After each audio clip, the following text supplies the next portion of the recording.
ये जो बड़े मियाँ साहब आए थे, जी, इनको तो वज़ीर आज़म बनाना था ना, जी। तो फिर क्यों नहीं बनाया? पता है आपको? अंदर हमारे नहीं आ रहा। सही समझ नहीं आ रहा ना।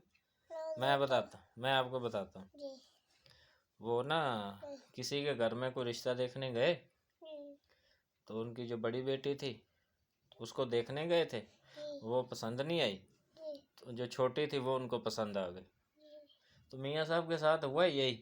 ठीक है। वो देख वज़ीर आज़म बनना था बड़े मियाँ ने, लेकिन छोटे मियाँ पास हो गए। तो मियाँ साहब का जो सफ़र था ना, जी, मुझे क्यों निकाला, वो ख़त्म हो गया, मुझे क्यों बुलाया।